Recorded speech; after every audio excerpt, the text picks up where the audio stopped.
Lucas describe justo en la crucifixión de Jesús cosas muy interesantes. Recuerda que al lado de la cruz había dos ladrones. Y nota lo siguiente, dice Lucas en la narración, voy a leer el pasaje ahí en Lucas 23, nada más escúchalo. Dice: la gente por su parte se quedó allí observando, y aún los gobernantes estaban burlándose de él, hablando de Jesús.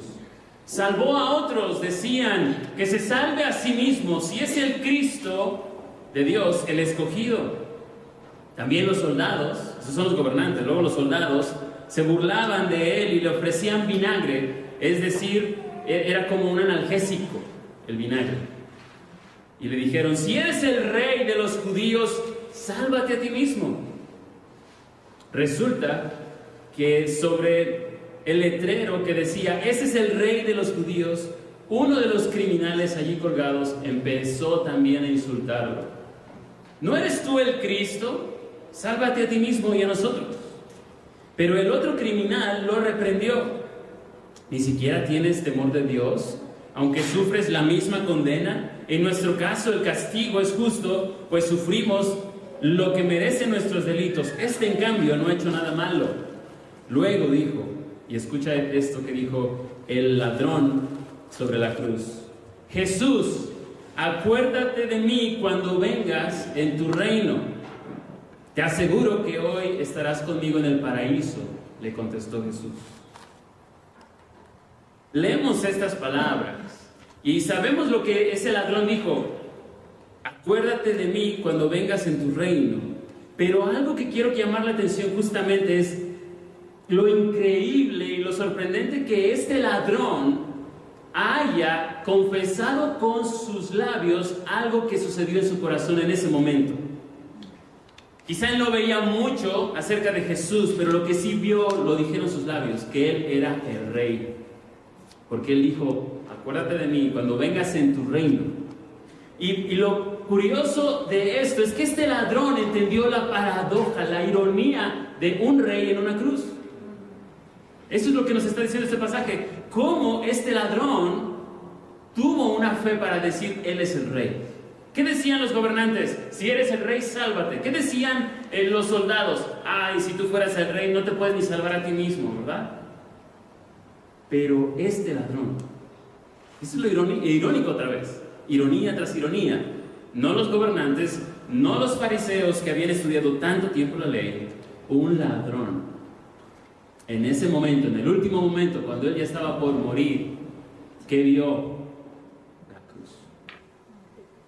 Y el día de hoy mi único anhelo, hermano, y mi oración durante la semana es esta: que tú y yo podamos ver esa cruz, poner nuestra mirada en esa cruz un día a la vez, para que esa cruz nos dirija en una fidelidad a Dios, de permanecer justamente, encontrar nuestra identidad y cantar lo que estábamos cantando en verdad, no solo con nuestros labios, sino nuestra vida entera. Nuestra gloria, Cristo es.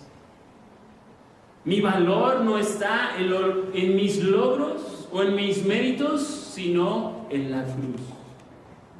En la cruz. Y lo que quiero que recuerdes, el título es: en la cruz me gloriaré. Y lo que quiero que recuerdes el día de hoy es esta frase que resume la idea central del sermón: puesto que eres una nueva creación, debes gloriarte únicamente en la cruz de Cristo. Y la hice concisa, me costó horas reducirla, para que la recordaras y la recordaras. ¿Vas a poder recordar? Puesto que tú eres una nueva creación. ¿Dónde ves eso de la nueva creación? El pasaje, ¿verdad? ¿Lo leíste? O bueno, ahí decía el pasaje justamente: si eres el Israel de Dios, otra manera de decirlo. Algunos ya quieren que llegue ahí luego, ¿verdad? Israel de Dios. La nueva creación, tú eres nueva creación, debes gloriarte únicamente. Esa es palabra clave. Únicamente en la cruz de Cristo.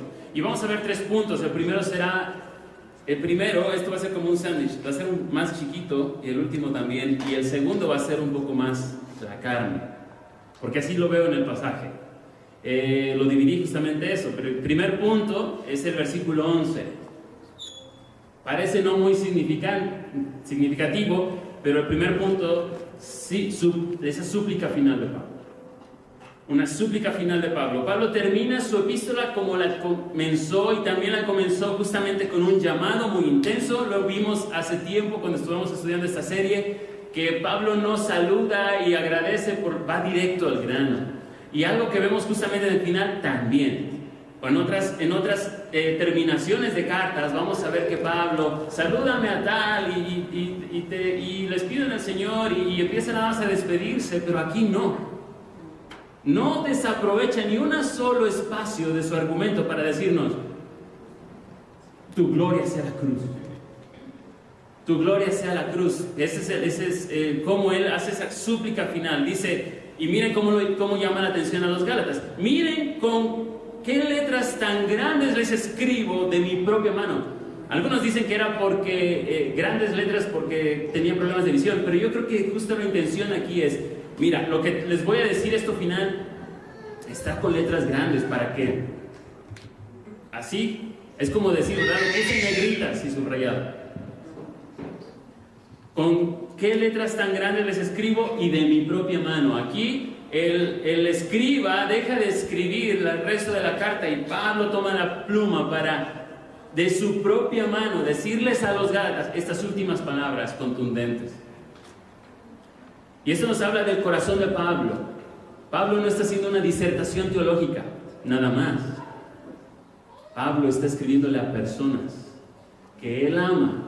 Pablo está tomando en serio su llamado como apóstol y está viendo a personas que necesitan escuchar esto. Y hermanos, esa es la intención de este primer punto. Nosotros también hoy necesitamos esa súplica de Pablo, porque Dios es el mensajero principal de su palabra. Nosotros lo hemos dicho aquí desde el púlpito: no, la autoridad de la iglesia nunca estará en las personas, nunca estará en instituciones, sino en este bendito libro que ha permanecido y que va a permanecer, dice la Escritura, para siempre.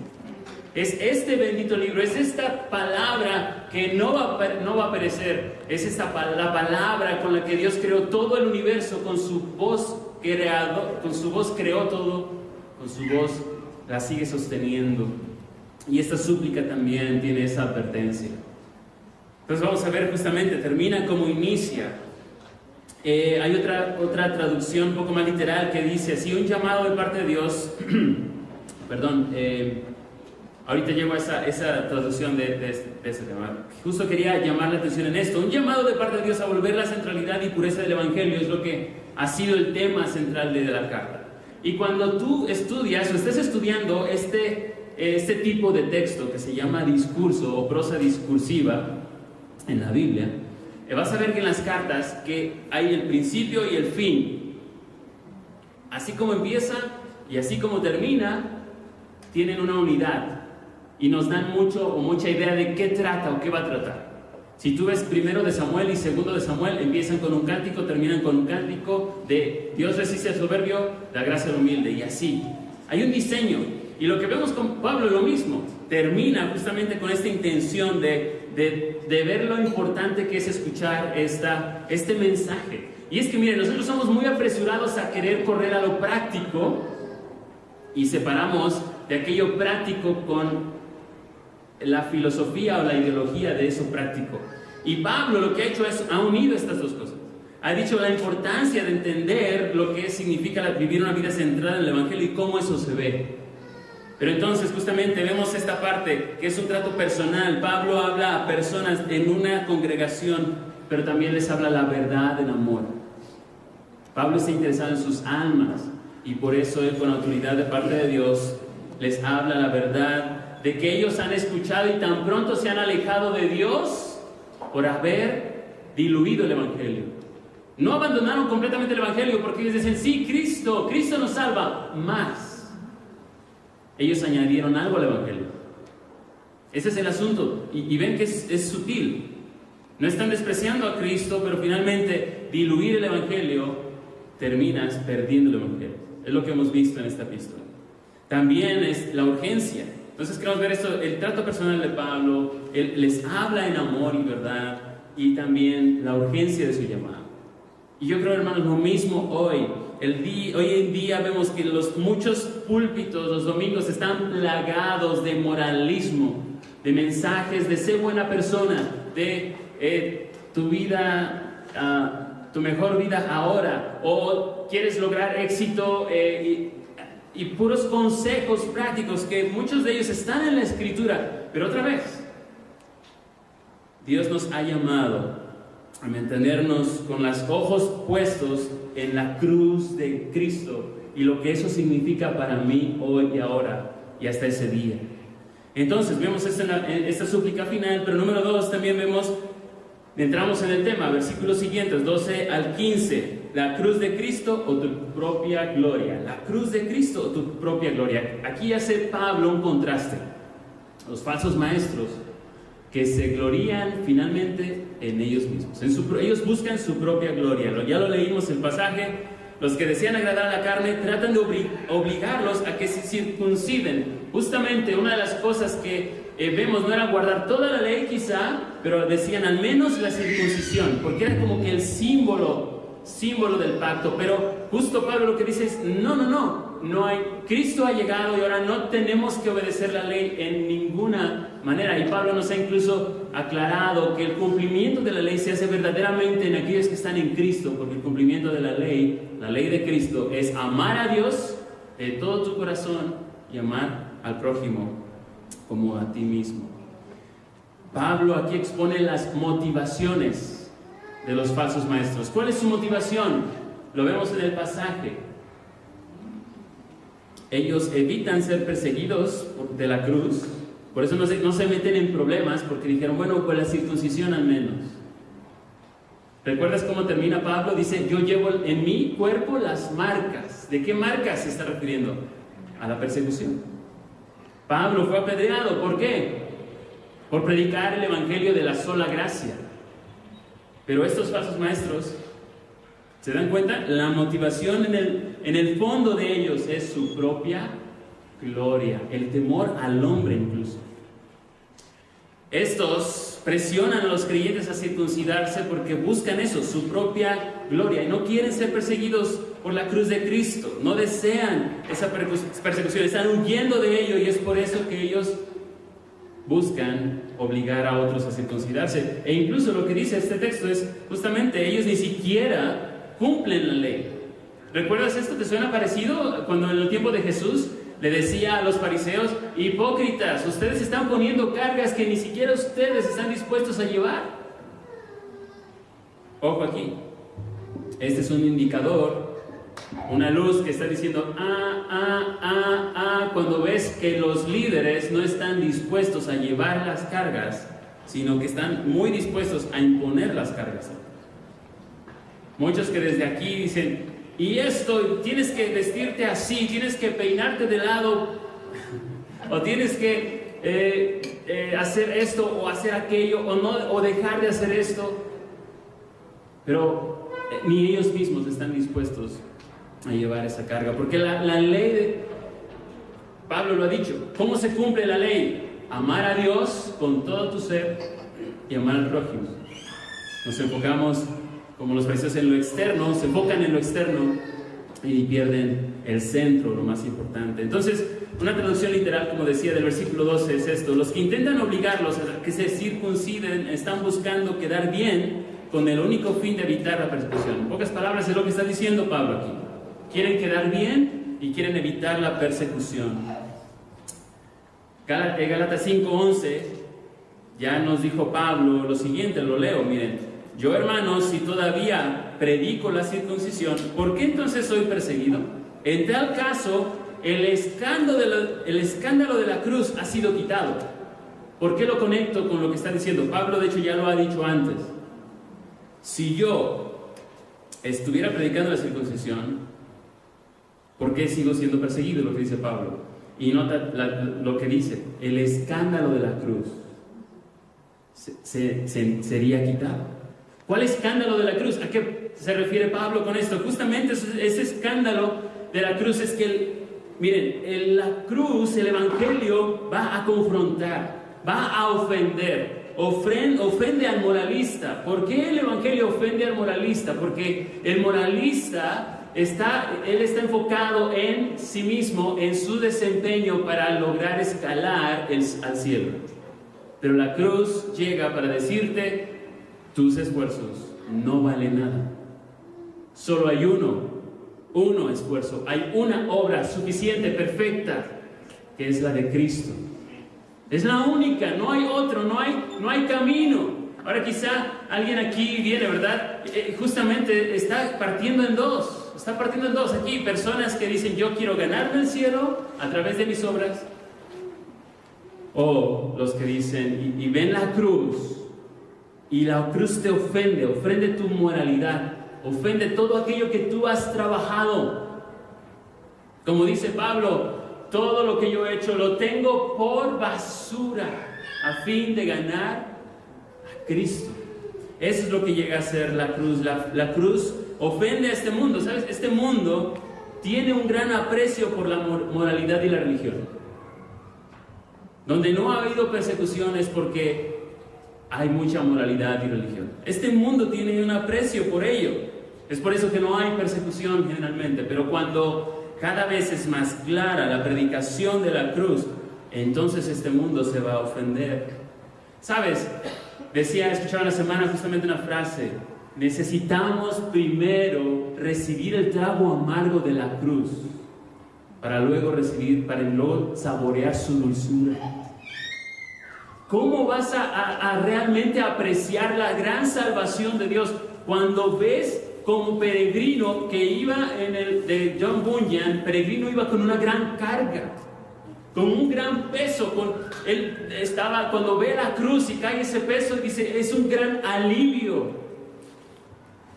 ¿Por qué? Porque peregrino sabía que en su espalda estaba esa culpa de su propio pecado que le impedía realmente llegar a la ciudad celestial. La cruz habrá hermosa en la medida que tú veas tu necesidad de salvación. Jesús lo dijo con los fariseos, ¿recuerdas? Los sanos no tienen necesidad de médicos, sino los enfermos. ¿Qué estaba diciendo? ¿Que los fariseos estaban sanos? No, que ellos se veían sanos. Y eso es nuestro corazón. Tendemos a esconder nuestro pecado, tendemos a suavizar nuestro pecado, tendemos a no ver la importancia de ver esa carga que necesita o que ya ha sido justamente clavada en esa cruz. Y como dice Romanos 5, ya no hay condenación para los que están en Cristo Jesús. Y eso nos debe dar una libertad en lo más profundo de nosotros. La cruz ofende porque declara que el único camino para ser salvo es la cruz. Es el único, es exclusivo, no hay otro camino. Nadie puede ganar el cielo. Justamente la cruz nos recuerda eso. ¿Qué nos recuerda? Que era necesario que Dios mismo viniera a esta tierra, tomara forma de hombre, tomara tu lugar y el mío, y con todo el poder de bajarse de esa cruz, fue obediente hasta la muerte. Y no cualquier muerte, dice Filipenses, muerte de cruz, vergonzosa. Imagínate tú estando en esa cruz y escuchar a los gobernantes, ridiculizándote, burlándose. Yo, nada más con hacerle así ya, hubiera desaparecido. Ese es mi corazón. Pero Jesús no abrió su boca. Como cordero fue llevado al matadero. Él fue fiel. ¿Y por qué lo hizo? Dice la Escritura, por amor. Él dio su vida, ese amor que fue fiel hasta el día de hoy y será fiel. Él ha decidido amar a los suyos hasta el fin. Y aún no llega ese día. Él nos ama perfectamente porque el Padre nos ama porque estamos vestidos en Cristo. No por lo que nosotros podamos hacer o dejemos de hacer. Ojo, ya lo hemos visto en Gálatas. Ese amor que recibimos debería controlarnos de tal manera que produzca en nosotros justamente agradarle sobre todo, servirle, Vivir la vida de Cristo, que Él no vino para ser servido, sino para servir y dar su vida en rescate por ti, por mí. Ese es el mensaje de la cruz.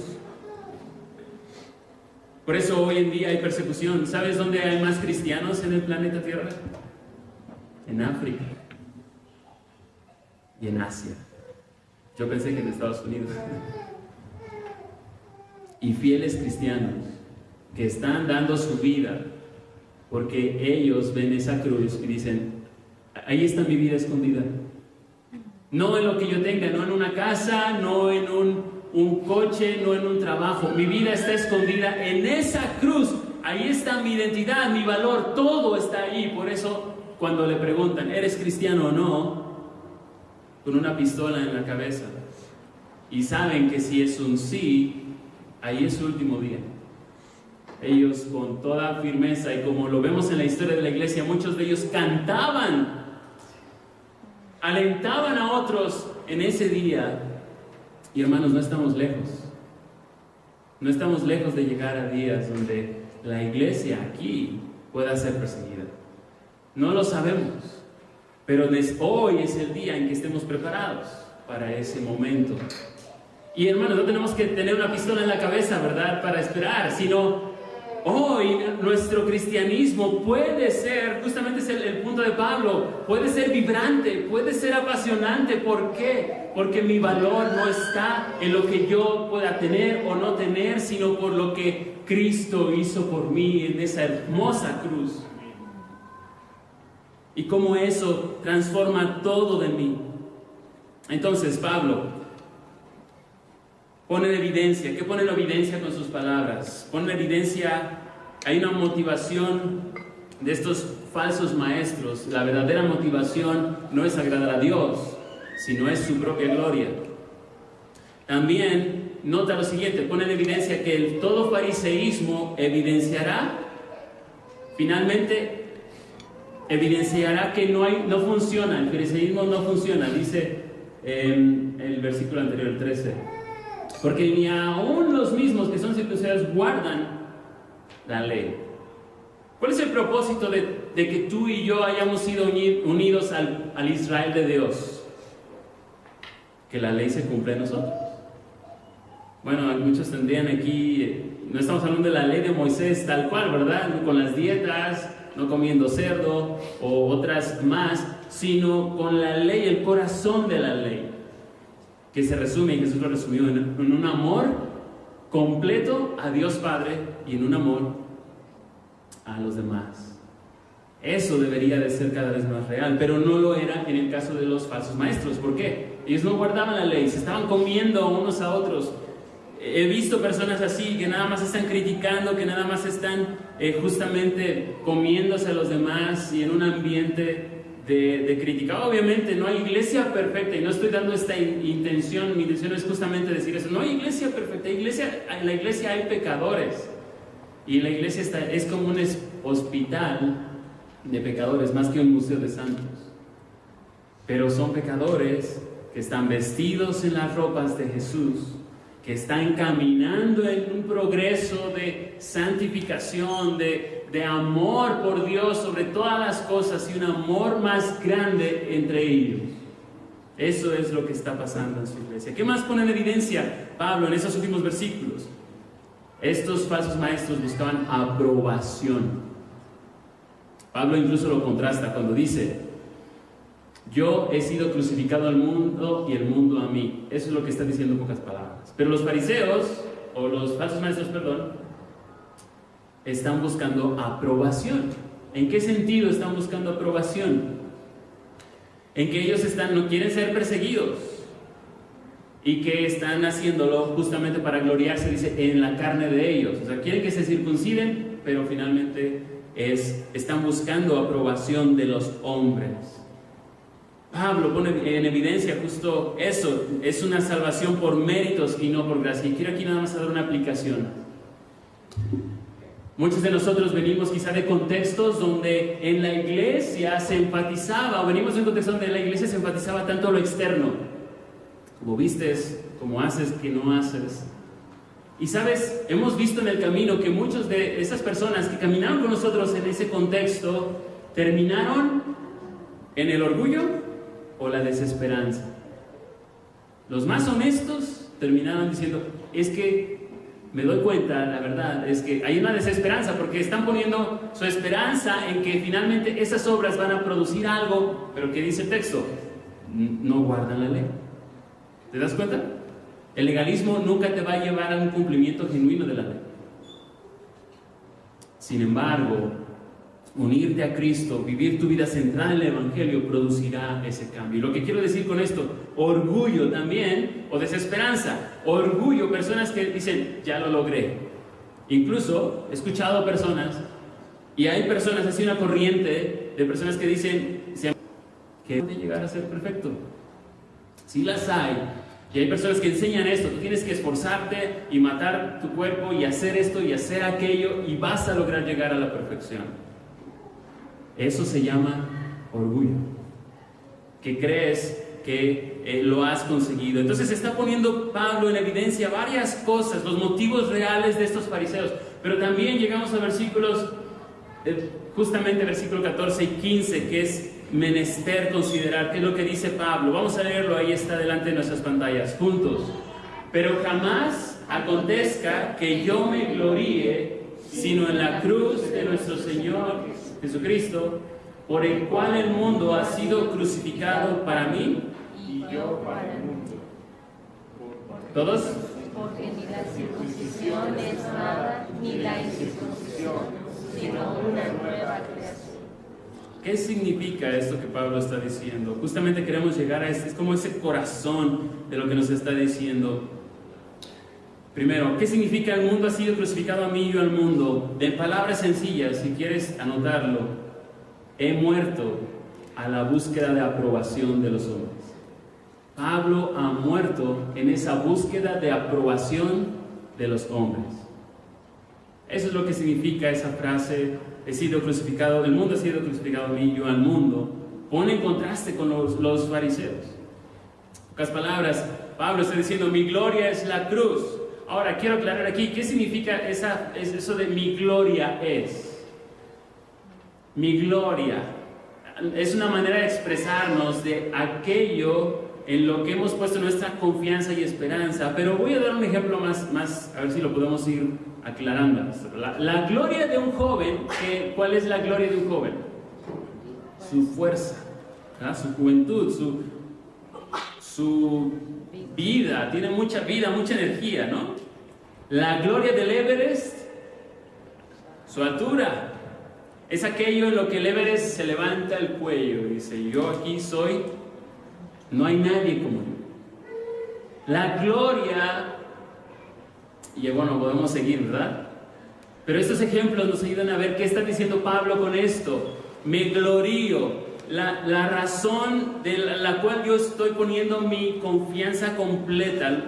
Hay personas, por ejemplo, hoy en día, personas en qué se glorían hoy en día, ahí afuera. ¿Cuáles son aquellas cosas en las que las personas se glorían? Sus logros académicos. Yo soy tal porque hice tal y tal y tal y tal doctorado o tal y tal estudio. Logros financieros. Mi gloria es el logro financiero. Mi gloria es una familia ideal. Mi gloria es un cuerpo escultural, bueno, vamos a decir sano, ¿verdad? Bueno, no es nada malo buscar que esté el cuerpo sano, pero un cuerpo como, no sé, ¿verdad? Bien esculpido. Parece que le dieron ahí con la piedra bien de cada detallito, ¿verdad?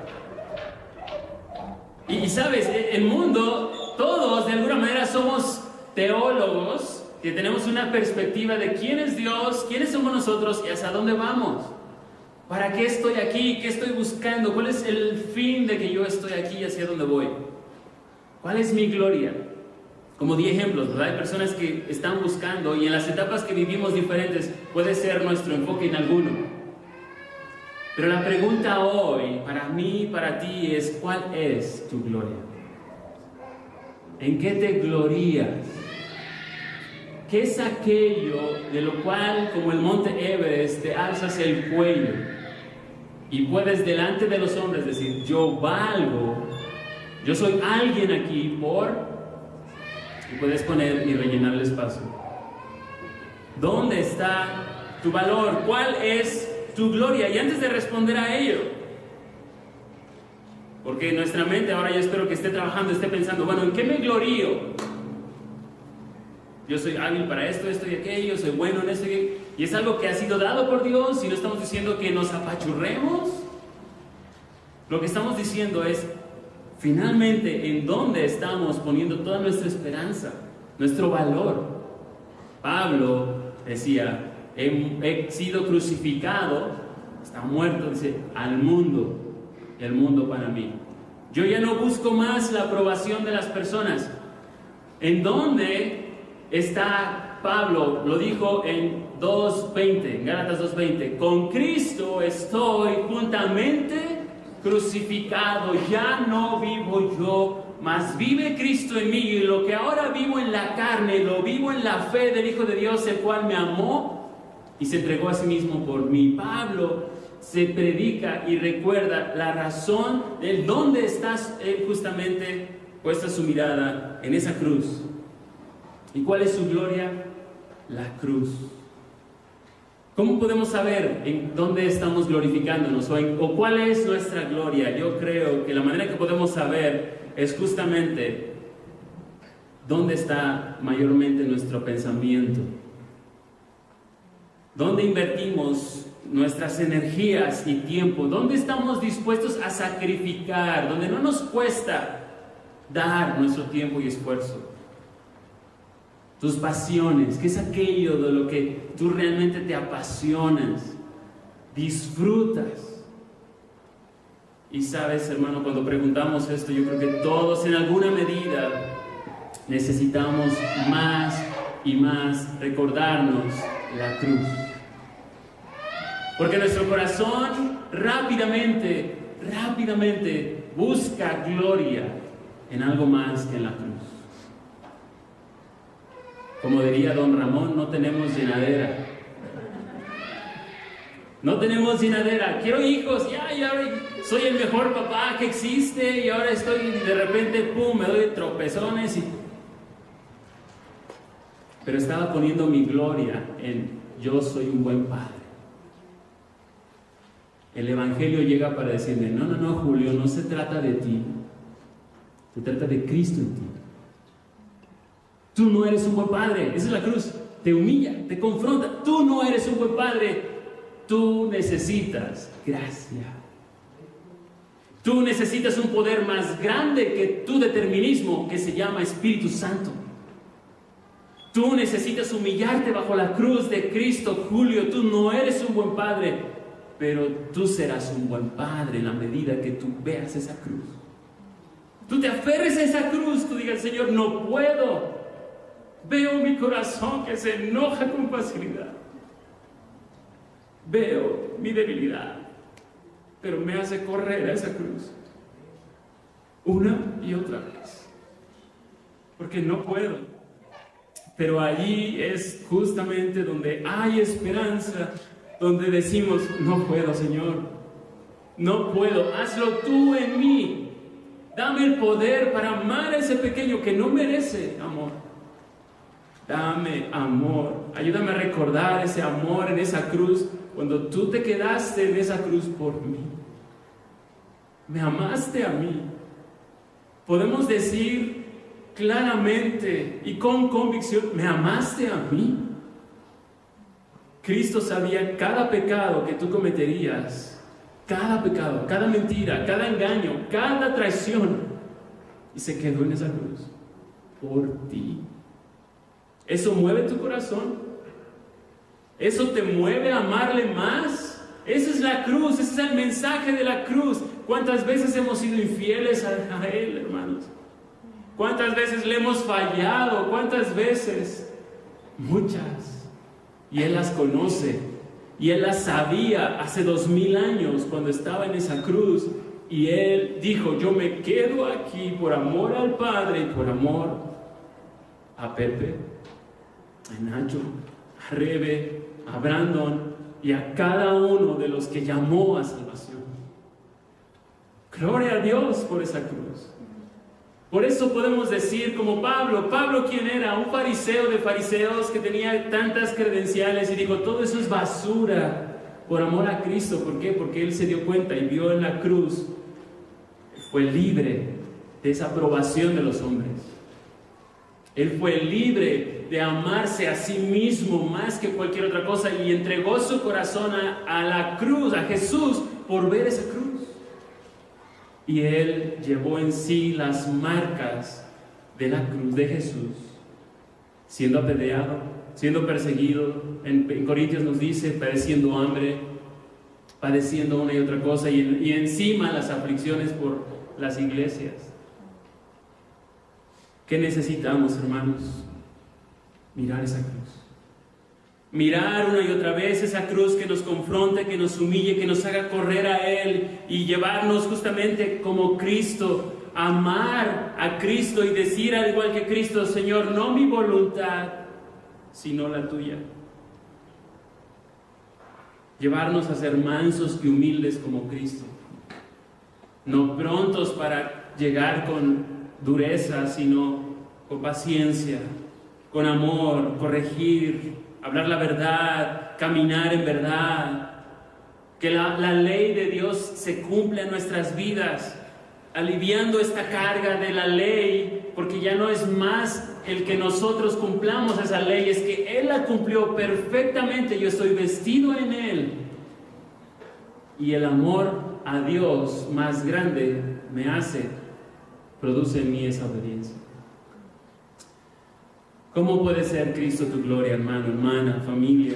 ¿Cómo puede ser Cristo tu gloria? Camina cada día al centro de una vida arraigada en el Evangelio, de la sola gracia, de la sola fe, de solo Cristo, de sola cruz. Sola cruz. No hay otro lugar donde yo encuentre valor, sino en esa cruz. Porque en esa cruz mi vida está escondida. Yo tengo esperanza que un día veré a Jesús, que tiene esas heridas en su costado, que tiene sus manos perforadas y las tendrá para siempre. Él tiene un cuerpo glorificado, pero Cristo, la segunda persona de la Trinidad, decidió quedarse en ese cuerpo, un cuerpo donde lleva esas marcas para la eternidad. Si nosotros estamos ahí no queriendo ninguna cicatriz, ¿verdad? El rostro de Jesús será desfigurado.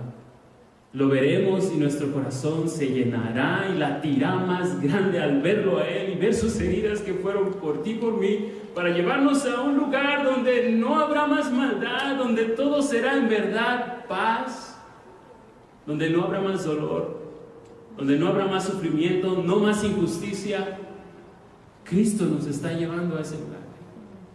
Pero mientras tanto, hermano, hermana, mira esa cruz cada día. No pongas tus ojos en otro lugar más que en esa cruz. Quítala de las personas, quítala de las circunstancias y vuelve a ver esa cruz. Esa es nuestra lucha de la semana, ¿verdad? Poner nuestros ojos en las personas, en ti, en otros. Vamos allá afuera y vemos a personas que tienen mucho y nos sentimos, nos afectamos, nos queremos agradar a este mundo. Es algo natural en nosotros, pero miramos esa cruz y decimos, y somos libres de buscar esa aprobación. Esta semana estuve estudiando justamente de esto y hay un tema muy, muy hermoso que es en la era de la Reforma, en el tiempo de la Reforma, Martín Lutero habló de que solo hay dos tipos, todos somos teólogos, decía, hay dos tipos de personas, los teólogos de la cruz, los teólogos de la gloria. Él decía, hizo una disputa en 1518 con 28 tesis y 12 tesis filosóficas, y lo que hizo en esto, justo lo voy a resumir y por el tiempo nada más voy a mencionar esto, porque es importante. El teólogo de la gloria, decía él, según esta disputación, es que busca a Dios en lo visible, lo bello y lo racional. O sea, hay dos tipos de personas, teólogos de la gloria, que buscan a Dios a través de lo visible, bello y lo racional, creyendo que el ser humano puede llegar a Dios por su propio mérito. Y los otros, los teólogos de la cruz. Ahora, los teólogos de la gloria no es que buscaban la gloria de Dios, sino que su propia gloria. Y los teólogos de la cruz, dice, reconocen que Dios se revela, es por como Él se revela al mundo en debilidad y necedad. Lo leímos en 1 Corintios, ¿recuerdas? Lo que no es, escogió Dios para avergonzar a los sabios. Pero ese es el punto del Evangelio. Hay una ironía una y otra vez, justamente una ironía de cómo puede ser. Solo Dios es tan grande para vencer perdiendo. Ese es el mensaje de la cruz. Y dice, en el sufrimiento y en la cruz de Cristo. O sea, ese teólogo de la cruz reconoce que Dios se revela desde el mundo de debilidad y necedad, en el sufrimiento y la cruz de Cristo. Para Lutero, quien no reconoce a Dios a través de la cruz, no lo conoce en absoluto. Dice Lutero, quien no conoce a Dios a través de la cruz, no tiene opción para conocerlo verdaderamente. Y es esto, parte en dos, y iba a explicar un poco más sobre esto, pero lo que quiero sencillamente resumir en esta enseñanza, justamente en la Reforma, donde muchas personas estaban buscando a Dios por méritos. ¿Recuerdas incluso la venta de indulgencias? Si has escuchado, si no, lo que se hacía en ese entonces era que se vendían indulgencias para que tú tuvieras un boleto, digamos, al cielo. O sea, el dinero compraba tu eternidad, o sea, tus méritos, imagínate. Estaban muy alejados de la realidad de lo que la Biblia enseñaba de la sola gracia. Y Dios levantó a este hombre para defender la verdad y decir, hay solo dos tipos de personas. Y el teólogo de la cruz, que es justamente el que mira a Cristo crucificado en la cruz, donde parece Dios derrotado, pero en realidad ahí fue la victoria más grande que este universo puede ver. Maldito y oculto, sin embargo, allí precisamente donde está Dios haciendo su mayor acto de salvación. El teólogo de la cruz reconoce que los seres humanos están espiritualmente muertos y no pueden subir la escalera para alcanzar a Dios, siendo humillados, obligando a esas personas a dejar de ver su propio esfuerzo, sus propias obras, en lugar de eso, confiar completamente en la misericordia de Dios mostrada en el sacrificio de Jesús. Es lo que está viendo justamente en Gálatas. Así que terminamos meditando y pensando justamente cómo esto tiene que ver con nosotros. Lo vimos, ¿verdad? En este punto. ¿Eres una persona que está buscando su propia gloria o está buscando y poniendo su esperanza en la cruz de Cristo? Y por último, gracia, misericordia y paz al Israel de Dios. Es el último punto, versículos 16 al 18. Justamente lo que dicen estos versículos es, los que andan conforme a esta regla, ¿cuál? A esta regla de la nueva creación. Y Pablo termina como empieza, gracia a ellos, paz y misericordia de Dios sobre el Israel de Dios. Ahora, cuando tú lees allí, quizá dirás, ¿y al Israel de Dios qué significa esto?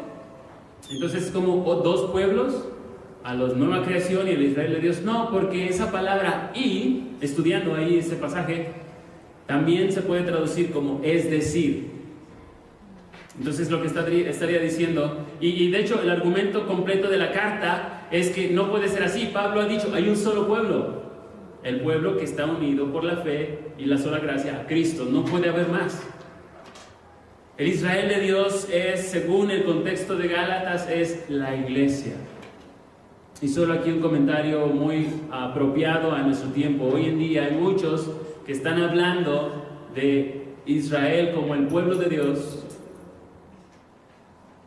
Pero yo quiero nada más recordar, hermanos, bíblicamente hay un solo pueblo, el que ha sido unido por medio de la sangre del Cordero.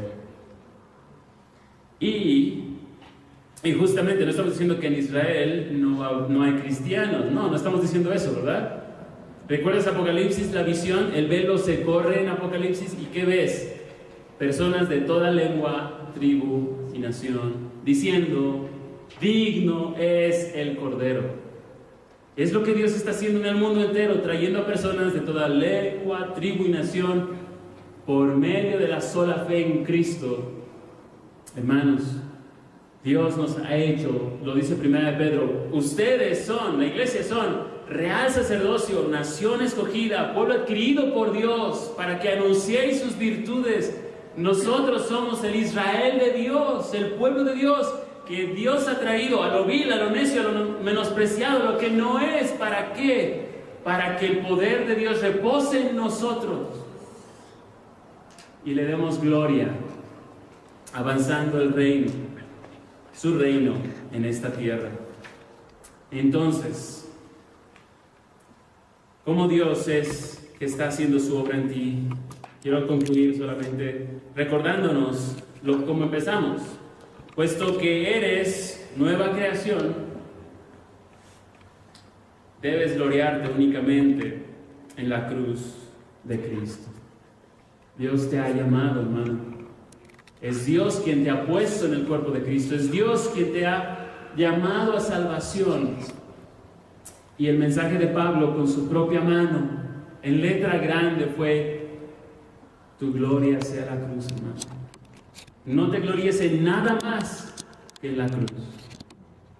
Y eso es lo que quisiera que lleváramos, escucháramos y dejáramos que el Espíritu Santo hable a nuestros corazones. Su palabra, Señor, te pedimos que tu gracia nos afirme, que tu gracia nos lleve a un arrepentimiento genuino, Señor, de seguir en nuestros propios esfuerzos, seguir la vida cristiana por nuestros propios esfuerzos y buscando nuestra gloria. Señor, líbranos.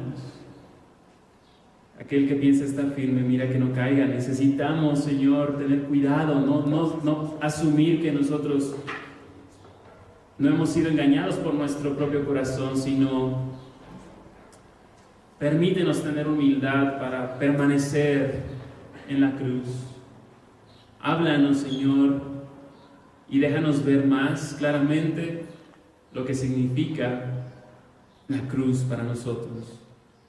Tu Espíritu Santo nos convenza, nos redarguya, nos aliente a caminar cada día conociendo ese amor mostrado en esa cruz para llevarnos a un servicio como el de Jesús, para llevarnos a una transformación y una vida más que predica más claramente el carácter de Cristo. Señor, te pedimos tu gracia para tu gloria y en el nombre precioso de nuestro Salvador Jesús. Amén.